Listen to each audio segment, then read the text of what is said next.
The town of Red Willow had once been nothing more than a dusty crossroads, a place where traders stopped for water and whiskey before vanishing back into the endless plains. But now it had become something darker. After years of conflict, broken treaties, and forced removals, the last surviving Apache families from the surrounding territory were being processed, as the officials called it, through auctions and labor contracts. The people of Red Willow pretended it was lawful. Deep down, many knew it was simply another kind of chains. On the day of the auction, the sky was hard and pale, stretched tight like old canvas above the wooden platform in the center of town. Men gathered early, some in clean coats, others in dusty trail clothes. Women stood in doorways, pretending not to stare. The sheriff stood beside the auctioneer, his rifle resting casually against the rail as if his mere presence were mercy enough. Among those waiting stood Silas Crow, a man who rarely spoke and never smiled. He was known only as the Silent Rancher. No one truly knew where he came from. Some said he'd fought in the border wars. Others whispered he'd buried a family somewhere in the desert and never learned how to speak again after. What everyone did know was that he owned the largest stretch of land for 50 miles in any direction. A lonely sprawl of grass, hills, and fading fences. He came into town only when he had to, and when he did, he kept his head down and his words few. Silas had not come to buy cattle. He stood at the edge of the crowd, his hat low, his dark coat worn thin at the shoulders. His eyes followed the motion on the platform with a stillness that unsettled the men beside him. One by one, Apaches were brought out. Men, women, children, each tagged with a number, each given a brief, cold description. Age, health, strength. They were spoken of as tools, not as lives. Bidding was rough but quick. Strong men were claimed for farms and rail crews. Women were bought for kitchens, laundries, and purposes no clerk dared to write down. Children were sold in uneasy silence. And then she was brought forward. The auctioneer hesitated for the first time that day. Even the crowd shifted, sensing something different. The woman who stepped onto the platform was young, perhaps 20, perhaps less. Her long black hair fell in a thick curtain down her back, unbound. Her wrists were tied with rope, but her posture was upright. She did not cry. She did not beg. She did not look at the men. She stared at the horizon. "This is the last of them," the auctioneer announced, his voice strangely thinner now. "Female, Apache. No family remaining. No claimants. Healthy, strong, speaks little English. Starting bid." A murmur cut through the crowd. Some men laughed nervously. Others shifted their weight. Everyone understood what last of them truly meant. There would be no one to protect her. No tribe to return to. No one to bargain on her behalf. The bidding began low. A rancher with drink on his breath raised the first call. Then a gambler. Then a merchant. The numbers climbed slowly, not because she lacked value, but because no one wanted to be seen wanting her too much. The air grew heavy with unspoken intent. The woman's face remained unreadable. Her dark eyes did not flinch, even as the prices climbed. Inside her chest, fear burned like a quiet flame. Fear not of death, but of what waited in the hands of men who measured her like livestock. She had already seen sisters traded away. She knew what the nights could become. At the edge of the crowd, Silas Crow lifted his hand. The movement was simple, almost lazy. The bid he named cut clean over the others. A murmur rippled through the men. Some turned to look at him in surprise. Many knew his face, but had never heard his voice spoken louder than necessary. Another man tried to outbid him. Silas raised the price again, without hesitation. The gambler scowled and backed down. The drunk rancher cursed and spat into the dust. One by one, the bids fell away. Silas did not posture. He did not glare. He only stood, steady as stone. The final strike of the gavel cracked through the square like a gunshot. Sold. For a moment, no one moved. The woman was untied from the platform and led toward Silas. The crowd watched with the tense curiosity of men who expected either a tragedy or a spectacle. But Silas did not grab her. He did not bark orders. When the ropes were removed, he simply turned and began walking toward his horse. After a breath of hesitation, she followed. People whispered as they passed. "Why'd he buy her? He don't even hire hands. A woman alone on that stretch of land? God help her." She did not understand their words fully, but she understood the tone. It was the same tone she had heard when her world began to end. The ride from Red Willow to Silas's ranch took nearly the entire day. They did not speak. Dust coated their clothes. The sun dipped low by the time the fences of his land appeared, broken in places, wide and lonely.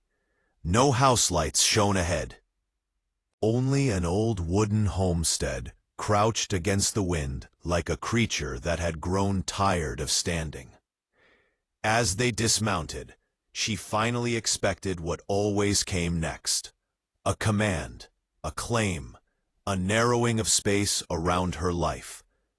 Instead, Silas disappeared into the house and returned with a small sack of supplies. Dried meat, bread, a blanket. He held them out to her without meeting her eyes.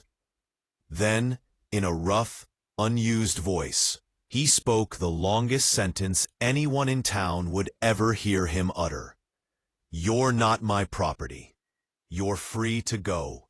There's a stream 2 miles south, and the old trail beyond it leads wherever you choose."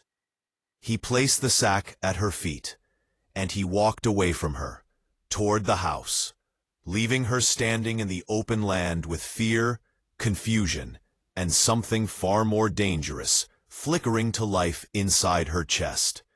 Hope. The night fell slow and cold across the open plains, as if the land itself were holding its breath. The wind slid through the tall grass with a whisper like distant voices. The young Apache woman remained where Silas Crow had left her, standing alone beneath a sky swollen with stars. The sack of supplies at her feet, the freedom she had never known resting in her trembling hands. Freedom was heavier than chains. For a long time, she did not move. Every step she had ever taken since childhood had been shaped by threat. Soldiers, traitors, hunger, loss. Even now, with no rope on her wrists and no rifle pointed at her back, her body waited for the order that never came.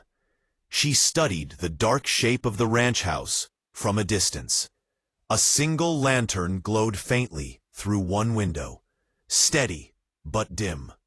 Silas had gone inside and closed the door. He had not looked back. She could have run. The trail he had spoken of lay somewhere beyond the southern ridge. If she walked through the night, she might reach it by morning. Beyond that trail were towns she did not know, dangers she understood all too well, and a world that had not once shown her mercy. But at least the road would be hers. Still, her feet did not move. Instead, she sat slowly in the grass, hugging her knees to her chest, staring at the sack he had given her. She opened it cautiously, half expecting it to vanish like a trick. Inside were thick slices of bread, salted meat wrapped in cloth, and a folded wool blanket. At the bottom lay something unexpected, a small tin cup. Her throat tightened. This was not how men treated property. She did not know Silas Crow's past. She did not know why he had spent more money than anyone else in that crowd to claim her, only to release her moments later. But she understood intent when she saw it. His eyes had not carried hunger. They had carried distance and something that looked dangerously like sorrow. Hours passed. Period. The night deepened. Coyotes called far off in the hills, crept into her bones. Slowly, reluctantly, she wrapped the blanket around her shoulders. The warmth felt unreal. She ate a small piece of bread, then another. Each bite felt stolen, as if someone might appear at any moment to take it back. But no one came. The house remained quiet. At last, exhaustion overtook fear. She curled into the grass, with her back to the wind, and slept. The first sleep she'd known in many months that was not shaped by terror. When dawn came, it came gently. Soft gold light spilled over the plains, turning the grass into a sea of fire and shadow. The ranch stood silent in the early morning, weathered and solitary. She woke stiff and cold, but alive, still free. She rose and looked toward the south. Somewhere out there lay the road away. Then she looked toward the house. Smoke drifted thin and pale from a stovepipe. Silas was awake, alive, present. But still, he did not come outside. He did not summon her. He did not even look for her through the window. He left her the choice again. That, more than anything, anchored her feet to the earth. By mid-morning, hunger pushed her closer to the house. She walked slowly, every step measured. When she reached the porch, she stopped. The door stood closed. No lock barred it. She knocked once. Nothing. She knocked again, louder. The door opened a few inches, and Silas's face appeared, unshaven, wary, gray eyes narrowing in surprise, as if he had truly believed she would be gone. For a moment, neither of them spoke. She held up the empty breadcloth in both hands. His eyes flicked to it, then back to her face. Understanding passed between them, without language. He stepped aside and opened the door wider. "Food's on the stove," he said simply. Inside, the house was sparse but clean. A wooden table, 2 chairs, a small iron stove, a bed in the corner. Nothing soft, nothing wasted. The life of a man who expected nothing and needed little. She ate quietly at the table, while he stood near the door, as though giving her space were a kind of ceremony. When she finished, she placed the tin cup beside the plate and waited. "Why didn't you leave?" he asked at last. She searched for words in his language and found only fragments. Her voice came out soft but steady. "The road is full of men," she said. "Here, there is only one." Silas's jaw tightened. He nodded once. She touched her chest.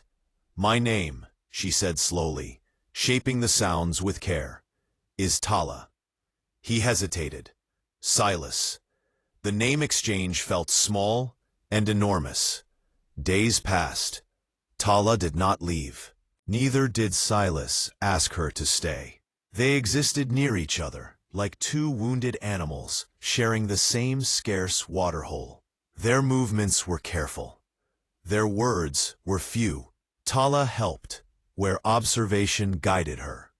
tending the fire, cleaning the single room, bringing water from the stream. Silas did not stop her. Neither did he command her.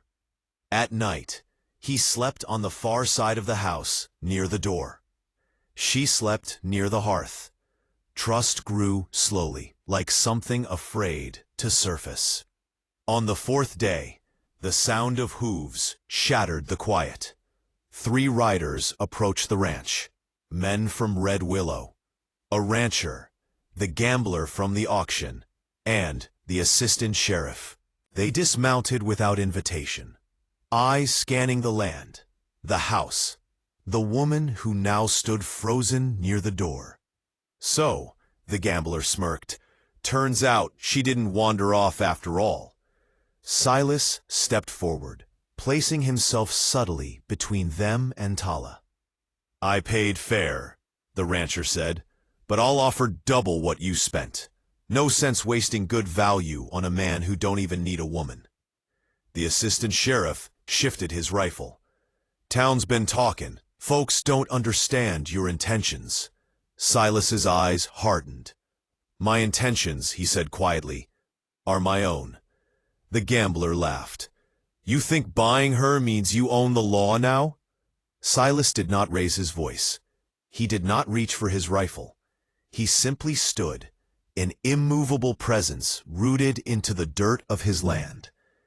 She is not for sale, he said. The men glanced at Tala with renewed calculation. The rancher licked his lips. You sure about that? Silas's hand moved at last, not to his weapon, but to the deed papers folded in his coat. He held them out with quiet authority. This land is 3 days' ride in any direction. The law you bring ends at my fences. Now ride. Silence stretched tight. Finally, the assistant sheriff spat in the dust. You're inviting trouble, Crow. Trouble's already been here, Silas replied. The men mounted and left, their stares promising return. Tala had watched everything. That night, as the fire burned low, she realized something chilling and profound. Freedom had followed her here. And men had followed it too. Tala noticed it before Silas did. At dawn, when the mist still lay low like a pale river across the plains, she walked the eastern fence line as she often did now. The ranch had quietly become a shared rhythm between them.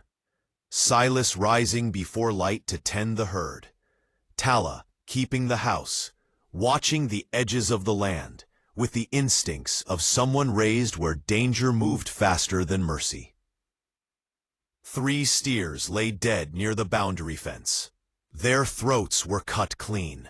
No scavenger marks, no sign of sickness, just deliberate violence, precise and intentional. Tala's stomach tightened. She knelt beside one of the animals, pressing her fingers into the dark, drying blood. This was not hunger. This was a message. Silas arrived minutes later, his boots slow in the grass, his eyes scanning the scene with the cold focus of a man who had followed violence all his life and never truly escaped it. They've started, Tala said softly. Silas nodded. I was hoping they wouldn't. He repaired the fence in silence, buried the cattle before sunset. Neither of them spoke of the riders from Red Willow, but their shadows stretched over every inch of the land now. The second warning came 3 nights later. A rock shattered the front window of the house just after midnight. Tala woke with a sharp cry as glass spilled across the floor like ice. Silas was already on his feet, rifle in his hands, pushing himself between her and the dark opening. Outside hooves thundered away into the distance. They didn't fire back. They didn't chase. The message was clear. We can reach you whenever we wish. After that, the air changed. Silas doubled his patrols. He slept with boots on. Tala learned the sound of every night noise. Owl calls, distant coyotes, the creak of old wood under shifting wind. Every unknown sound sent her pulse racing. But she did not ask to leave. Strangely, she felt safer here, under threat, than she had ever felt under the roofs of those who had claimed to own her. One evening, as the sky bled red into the horizon, Silas found Tala sitting outside the house, carving into a small length of driftwood with a thin knife he had given her. The shape in her hands was unmistakable. A hawk, wings half spread. "You make those for your people?" he asked. She nodded. "Protection charms. Do they work?" She studied the carved bird for a moment. "Sometimes, but mostly, they remind us to be brave even when they don't." He sat beside her on the porch. The silence between them was no longer empty. It carried weight, trust slowly forged through shared danger. "Why didn't you sell me when they offered?" Tala asked quietly. Silas's jaw tightened. He kept his eyes on the horizon. "Because I didn't buy you." She looked at him confused. "I paid to stop them," he continued, "not to take you for myself." Her chest filled with a feeling she had no name for in his language, something deeper than gratitude. The third warning came with fire. One night, as the wind rose fast out of the west, flames appeared in the grass near the southern pasture. Dry as old paper, the land caught within minutes. The fire ran wild, driven straight toward the house and the cattle pens. Silas reacted without hesitation. He shouted for Tala to go to the cellar, a shallow, dirt-rooted space beneath the house. She refused. She grabbed water buckets instead, racing beside him as they fought the advancing wall of flame. Smoke burned her lungs. Heat blistered the air. They beat at fire with soaked blankets and shovels, digging a desperate barrier between flame and home. At the edge of the pasture, silhouettes flickered in the glow. 3 riders watching from a distance, unmoving. They wanted to see if the fire would finish what fear had not. The ranch survived. Barely. By dawn, half the southern pasture lay in blackened ruin. Several cattle were dead. The wellhouse roof had caught, but Silas had dragged it down before the flames reached the water supply. Tala collapsed in the dirt afterward, shaking. Her hands blistered, her face streaked with ash and tears. Silas knelt beside her, gripping her shoulders with rare urgency. "You could have died," he said. "So could you," she replied through a broken breath. "But you still stayed." That was the moment the quiet line between them shifted. No longer was she simply a guest who had chosen not to leave. No longer was he merely a man guarding his conscience through her freedom. They were now targets, together. By the 5th week, the town sent a final message. A formal notice appeared nailed to a post at the eastern fence. A false claim of disputed land ownership. A legal excuse to strip Silas of protection and pull him before a judge in Red Willow, where the men who had lost the auction waited in broad daylight instead of shadows. "They want me in town," Silas said grimly. "They want me away from you, from this land." Tala understood immediately what that meant. "They will take me," she said. Silas did not argue. He had no lies left for this moment. That night, he sharpened his knife in silence, loaded his rifle, packed only what the horse could carry. Tala watched him from the doorway, heart pounding with an old familiar fear, the kind that came right before everything was taken away again. At dawn, She stood before him with the small wooden hawk in her hands. "For protection," she said. Silas hesitated, then took it carefully. "I won't be gone long," he promised. She wanted to believe him. 3 hours after Silas rode toward Red Willow, the riders came.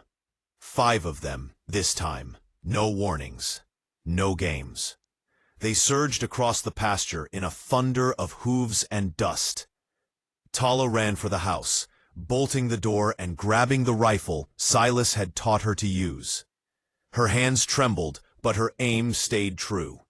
She fired once through the window as they smashed it in. A man fell from his horse, screaming. The others roared in fury. They burned the remaining pasture without waiting this time, tore through the house, dragged Tala out by her hair when ammunition ran dry. She fought like a cornered storm, scratched, bit, spat blood in their faces. It did not save her. As they bound her wrists, the gambler leaned close, his breath rank with triumph. "Should have taken the road when you had the chance." They rode hard for town. Behind them, Silas's ranch smoldered under a rising column of black smoke. And miles away on the open trail, Silas Crow felt, without knowing how, that the promise he had made was already breaking. Silas Crow's horse tore through the plains like a shadow of fire, hooves pounding against the hard earth, dust rising in thick, choking clouds behind him. The morning sun had barely climbed over the horizon, but the heat was already oppressive, and his mind burned hotter with a single thought: Tala. When he had left the ranch to face Red Willow, he knew the risk. Every step of the trail was lined with danger. The men from the auction had friends, connections, and a willingness to kill anyone in their way. Silas had counted on cunning and speed, but now a worse scenario had unfolded in his absence. He had left Tala unprotected, trusting her understanding of the land, her instinct, and the rifle he had taught her to use. He had believed in her strength, but a part of him, deep and stubborn, had never accounted for the relentless greed of men who measured a human life like a coin. The first obstacle came in the form of a narrow canyon, its sides rising like cruel walls, echoing the pounding of his horse's hooves. The wind carried distant shouts. The riders were ahead, moving faster than anticipated. Silas's eyes narrowed. They had Tala. And each passing minute could mean the difference between life and death. By the time he rounded the bend, he saw the column of riders on the horizon, 5 of them, dragging a figure between them. The dust shrouded her features, but Silas recognized her instantly. Her dark hair, the way she held herself despite her bonds, even the glint of defiance in her eyes as she struggled against the ropes. It was Tala. She had not given in. A roar escaped him, half anger, half desperation. He spurred the horse forward, leaning low, cutting through the wind like a knife. His rifle was slung on his back, knives at his belt, and the only thing sharper than steel was his resolve. The chase became a symphony of violence. Men called out, guns drawn, but Silas was already among them, moving too fast to target accurately. He swung from his horse mid-leap, a knife in each hand, landing with precision born of years spent reading danger. One man went down, screaming as he hit the ground. Another tried to reach for his rifle, only to be met with Silas's boot across the chest.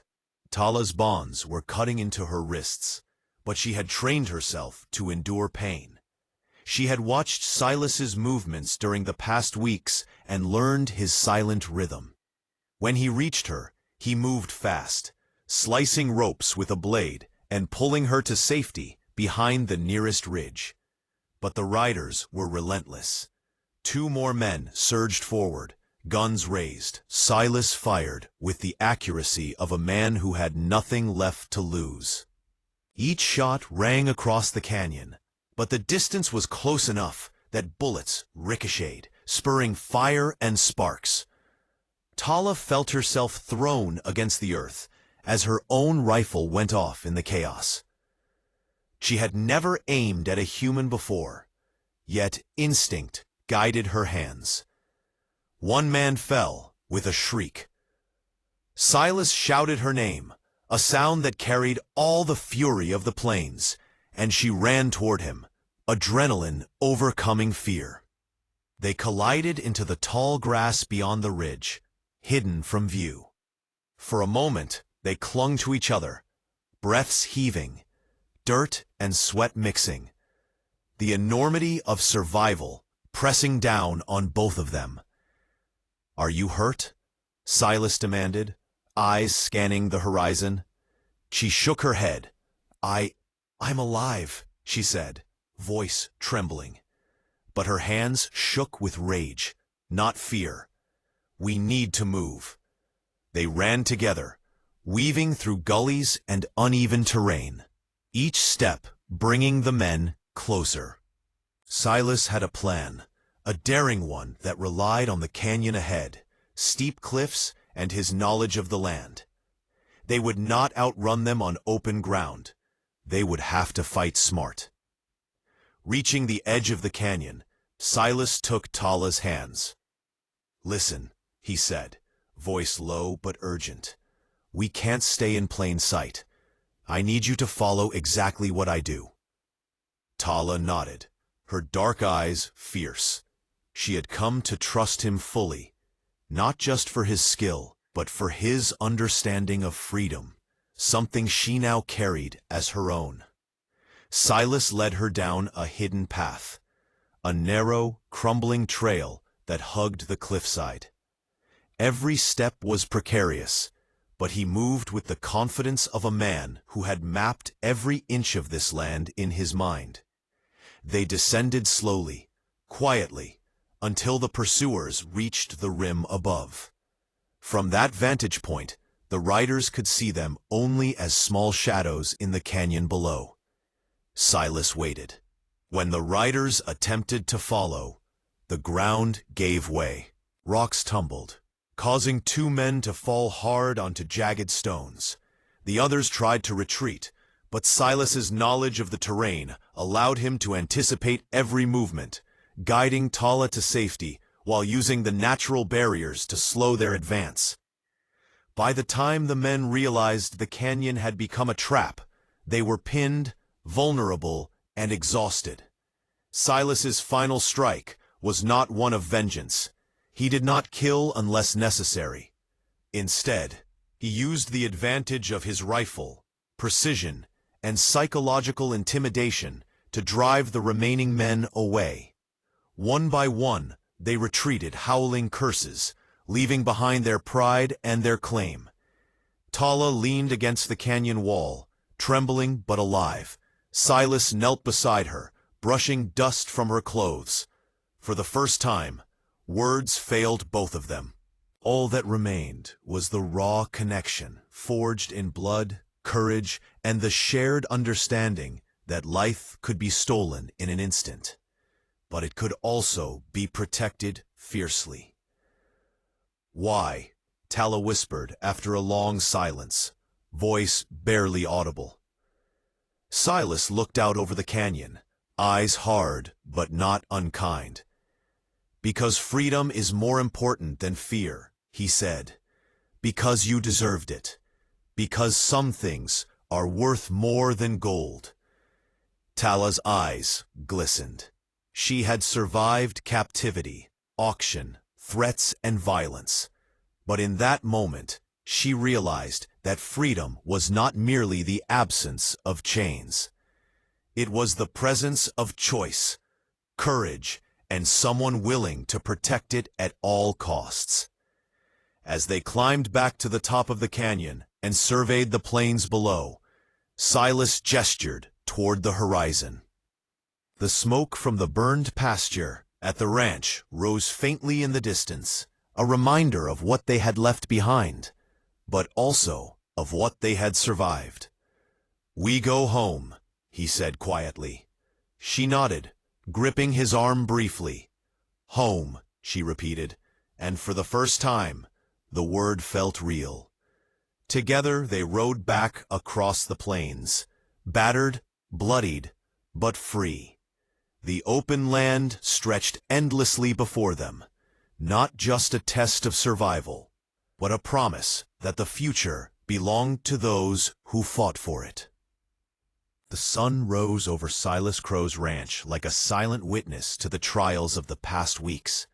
The plains were quiet now, the only sounds the distant cry of a hawk and the slow rustle of the grass in the morning breeze. The scorched earth of the southern pasture remained as a reminder, but life was returning. Cattle that had survived grazed cautiously, sniffing the air, while the wind carried away the last of the smoke from burned fences. Inside the small wooden house, Tala moved with a measured calm, her hands brushing over the table and shelves as though reaffirming her place in this reclaimed space. She had spent the night awake with worry, listening to the distant calls of the wild and to the sounds of Silas preparing his weapons and supplies. But when dawn came, she realized the fear that had gripped her for so long, the fear of being claimed, hunted, or betrayed, was loosening. She was no longer a piece of property. She was no longer a pawn in someone else's greed. She was strong, herself. Silas watched her from the doorway, his expression unreadable as always. Yet there was a subtle shift, the faintest softening in the corners of his eyes. He did not speak, did not offer a word of comfort, but Tala felt it anyway. He had chosen her freedom over ownership, trust over possession, and for the first time, she understood the depth of his silence. It was never emptiness. It had always been space, room for her to breathe, to exist, to make choices for herself. He approached slowly, a bundle of ropes in one hand. Tala looked up, eyebrows slightly furrowed. "These are yours," Silas said, placing the ropes carefully on the table. "For the cattle, for tying gates, not for anyone else." She nodded, a small wry smile forming. "I'll remember that," she said. For days after the battle in the canyon, the ranch returned to a rhythm that felt almost peaceful. Silas repaired fences, tended the herd, and checked traps. Tala helped where she could, fetching water, preparing meals, and slowly learning the ways of ranch life. Yet neither of them spoke much, not out of fear, but because words felt unnecessary. The bond forged in danger, in shared blood and sweat, was stronger than conversation. One evening, after a long day of repairing a water trough that had been damaged during the fire, Tala and Silas sat on the porch together. The sky bled into shades of red and gold, and the wind carried the faint scent of sage. Tala traced her finger along the worn wood of the railing, thinking of all that had happened. "You saved me," she said softly, almost to herself. Silas's gaze did not leave the horizon. "No," he said finally. "You saved yourself. I only made sure no one stopped you." Her chest tightened. There was a truth in that statement she had not anticipated.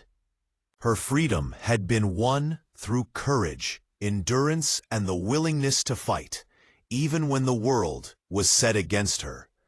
Silas's presence had been the shield, yes, but the strength had always been hers. The ranch, once silent and lonely, began to feel like a home. Each corner of the land carried memory. The burned pasture reminded them of danger survived. The creek that ran through the property whispered of quiet moments. The ridges in the distance held the echoes of battles fought and won. Tala no longer feared the vast openness of the plains. Instead, she embraced it, knowing it belonged as much to her as it did to Silas. Their relationship evolved naturally, not with declarations, but with actions. Silas would leave a piece of dried meat on the table for her before going to tend the herd. Tala would leave small tokens, a carved hawk, a bundle of herbs, or a note folded carefully for him to find. These gestures, simple and silent, spoke more than words ever could. Months passed. Red Willow faded from memory, along with the auctioneer, the gamblers, and the men who had sought to claim what was never theirs to take. The threats had not returned, perhaps because they had learned that Silas Crow was not a man to be trifled with, and perhaps because Tala now stood beside him with the quiet ferocity of someone who had endured and survived every cruelty they could muster. One morning, Tala stood on the ridge overlooking the ranch, the sun warming her face. She breathed deeply, taking in the wide-open sky, the grass stretching endlessly below, the distant mountains etched in the haze. She felt a profound sense of peace, tempered with the knowledge of how fragile it could be. Then she felt Silas's hand on her shoulder. She did not need to turn to know it was him. His presence had always been there, steady and unwavering. "You've earned it," he said simply. Tala nodded. She had earned her freedom, her survival, her life. But now, she realized, she had earned something more: trust. Between them, the past could not reach, and the future could be shaped by their choices.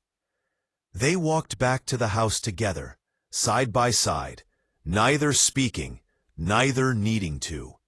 The bond between them was a quiet acknowledgement of shared trials. Respect and understanding.